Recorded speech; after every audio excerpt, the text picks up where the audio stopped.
it would be very incomplete if I didn't stop by one of the fightingest United States congressmen I've ever met, Congressman John Rarick from the 6th District of the state of Louisiana.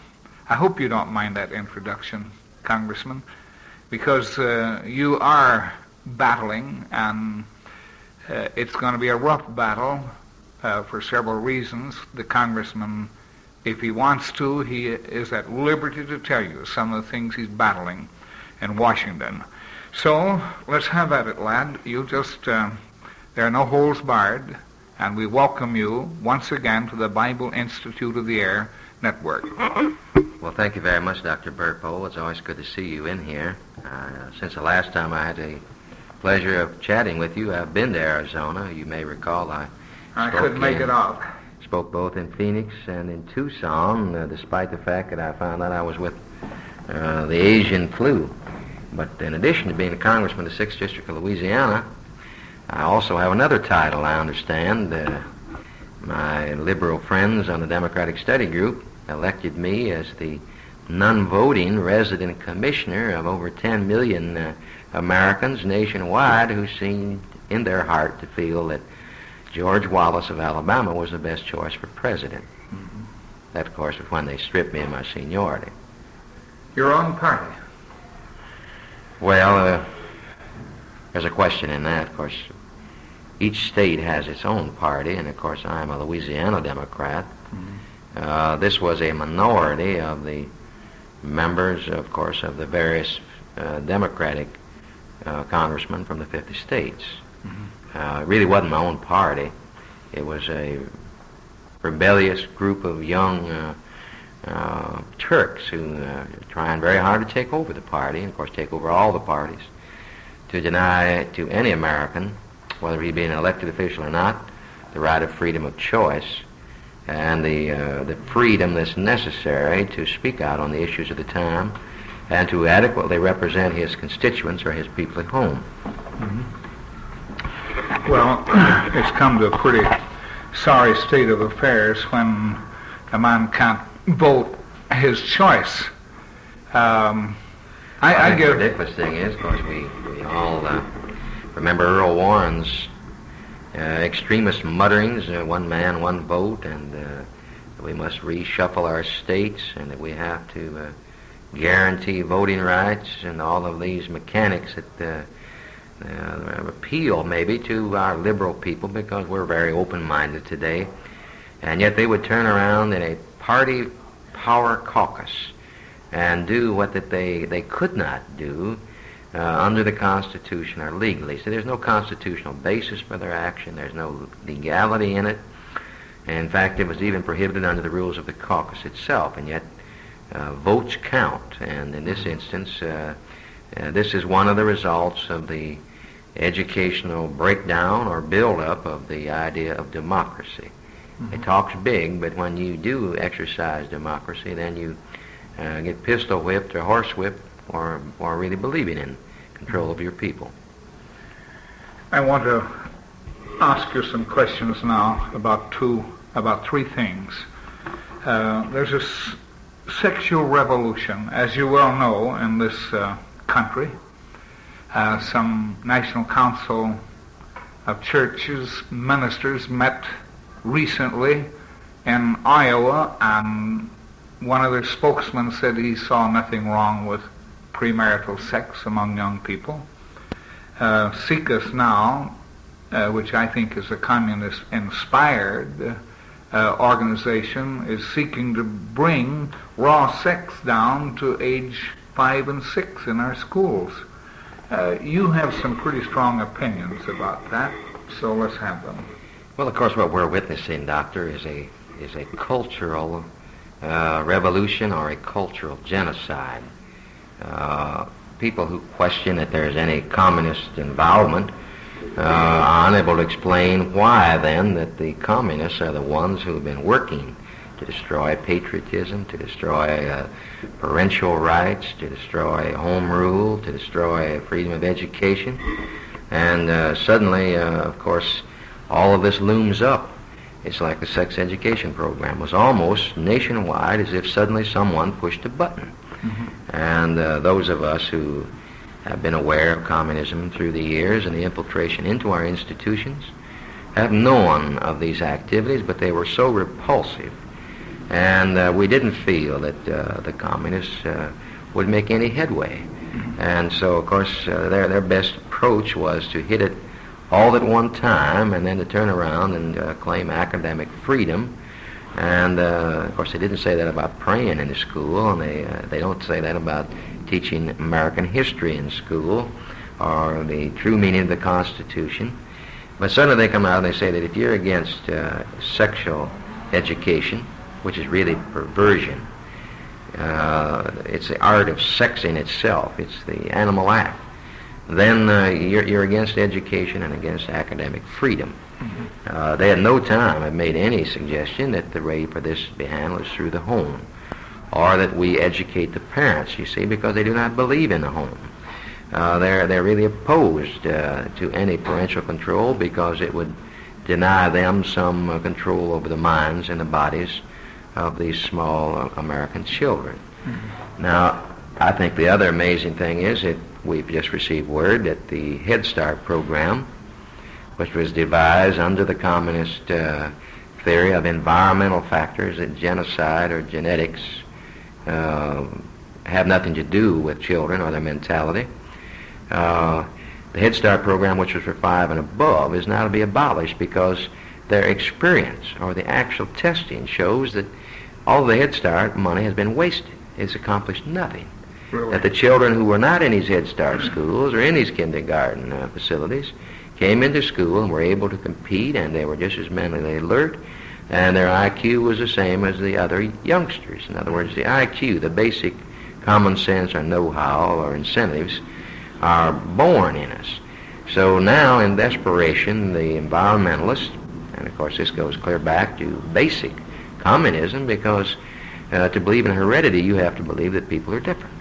And you have to believe in different racial strains, and you have to believe in selective breeding of the people, like you do hybrid cattle or dogs or anything else. So they have gone now to the point, they said, that we have to abandon at age 5 because these youngsters are too old.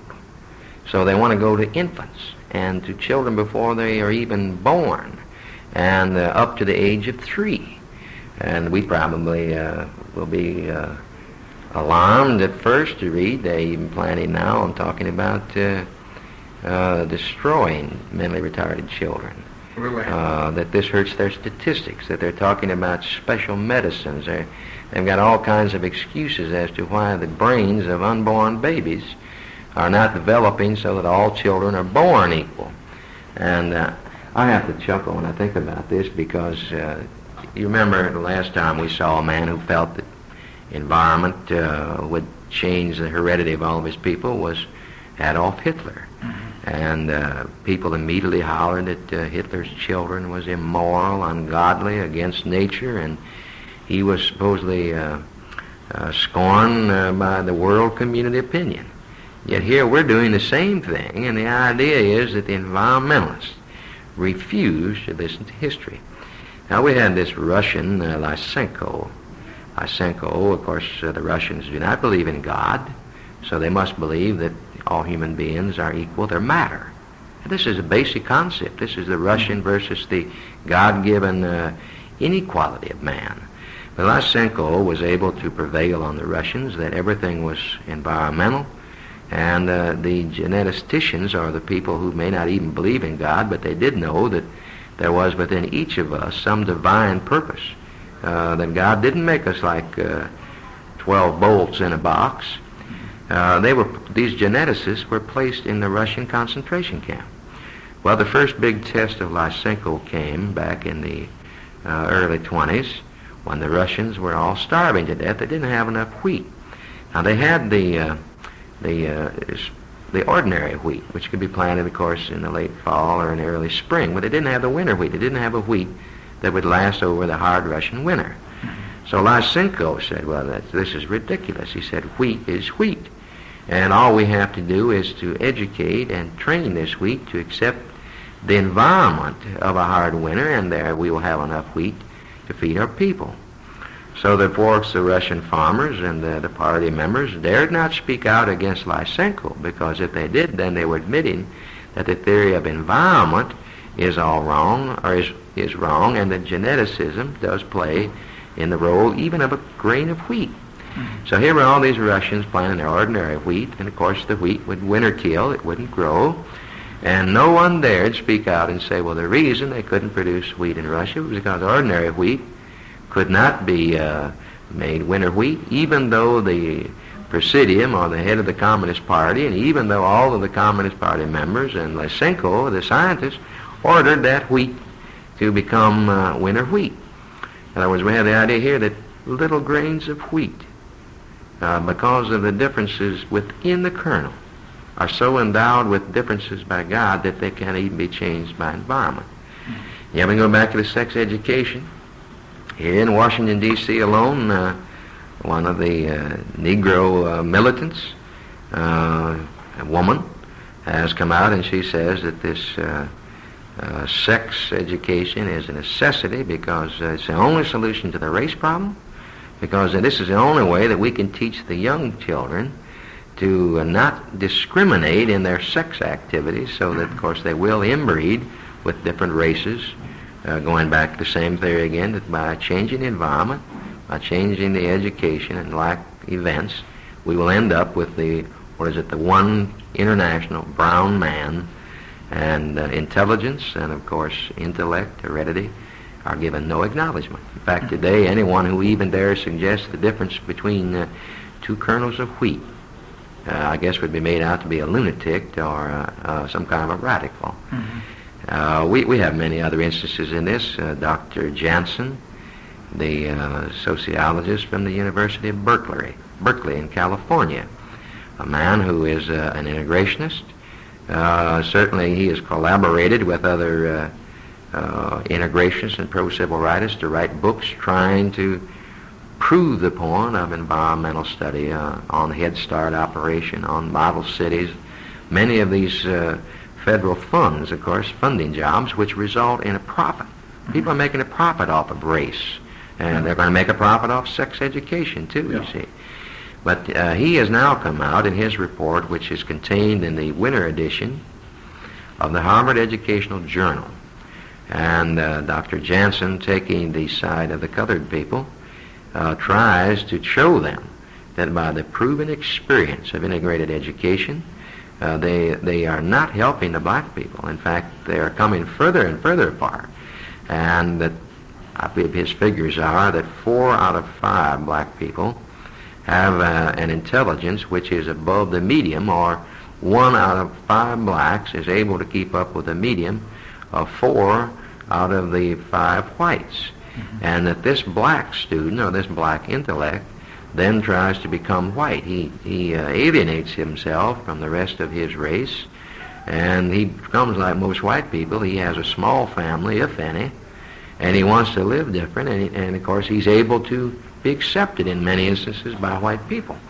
And the result then is that the sub-average blacks, many of them we see hovering in these areas in the cities that somebody wants to call ghettos, which is a ridiculous term because no one's forcing them there. They go in there by themselves. That these people don't believe in marriage. They are low in intellect, and they are the breeding stock. Many of them illegitimate children. They're fostering all of this hatred, and they feel we owe them something. And what is actually coming about in the United States because of the failure of the social scientists to recognize the inherent differences in man, the races are becoming further and further apart as far as the mental intellect or the IQ. And I'm so amazed that here's a man who's trying to help the black people, and I think almost every national syndicated columnist has attacked him. They've called him a racist. And you refer to this man at Berkeley? This man, Dr. Jansen. Oh, yeah. And in other words, what the whole thing is we've gone so far from the truth that